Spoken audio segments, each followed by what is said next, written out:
911. Yes, I'm on 460 just right at 614. Right.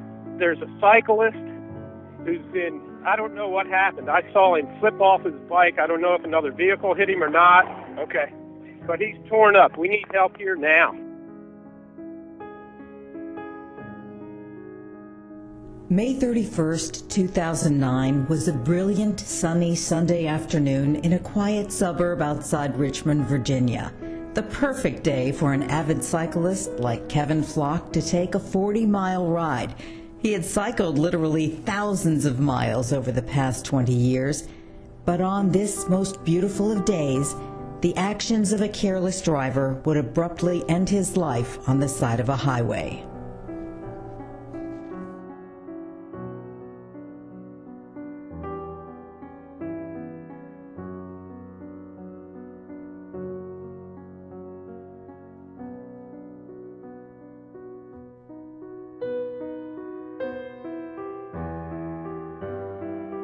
Tell me about your brother.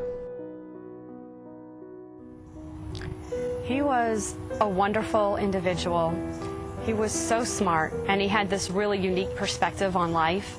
He could fix anything. He fixed toys. My children always saved up all their toys for when he was coming, so Uncle Kevin could fix them. He could fix your house. He could fix anything, and he had a very generous heart. One time, he walked blocks and blocks of flooded streets in New Orleans just to rescue me because I was stranded on those same streets. And he was my hero that day and many days. How has your life changed? It's changed in a lot of ways.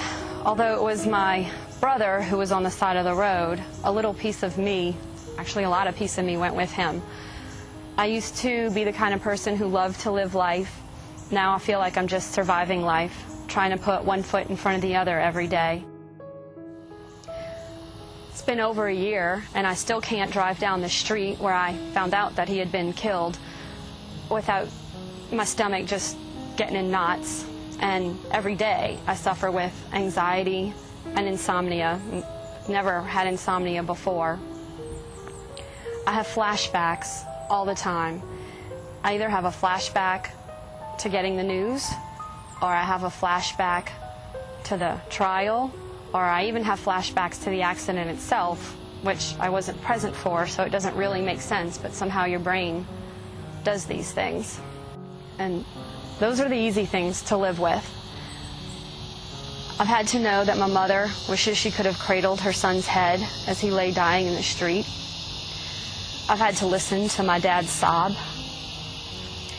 No one should have to hear their parents like that. He left behind a fiance who I know is trying to rebuild her life, and that's not easy. And of course, I have to live without him too. That means I can't send him a Christmas card anymore. I can't talk to him on the phone anymore. I'm never going to see him again. Just trying to live life without someone who's been in your life, it's just not something that's easy to do. I'm an only child now, and as my sibling, I knew him longer than anyone else, except my parents, obviously, but, I mean, he's in all my memories. And now I just have to go every day, knowing that he's not here. Mother's Day and Father's Day are days that we're supposed to be happy, but they're not. They just kind of put it right there in your face that he's not with you anymore. And he was very close to my children, but he won't be at their weddings and their graduations. So days that were supposed to be happy are now just filled with sadness. For those listening to this, what do you hope they take away from this? I want what tortures me every day just to make people think about their actions. Cyclists have every right to be on the road, but they also have to follow the same rules that motorists do. You need to stop at stop signs, stop at red lights, you need to signal your turns, and you need to stay on the right-hand side of the road.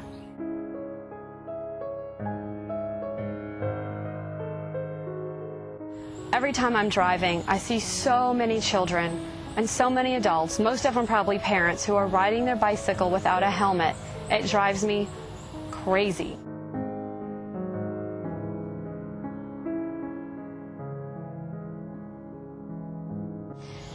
And when you wear your helmet, make sure it fits right. It needs to, when it's on your head, you should be able to still shake your head and it shouldn't move.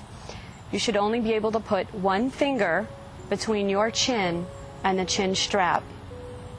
If you're riding out during the day, find the brightest colored jersey that you can find so that cars can see you from far away. And if it's at night, wear reflective clothing, and it's a great idea to get some lights on your bicycle.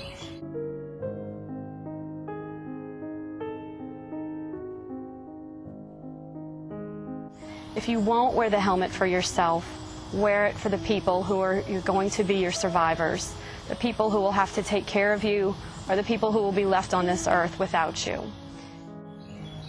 Please, for anyone who's still watching this, I thank you, and I just ask you to honor the memory of my brother by being an attentive driver and a safe cyclist. Thank you.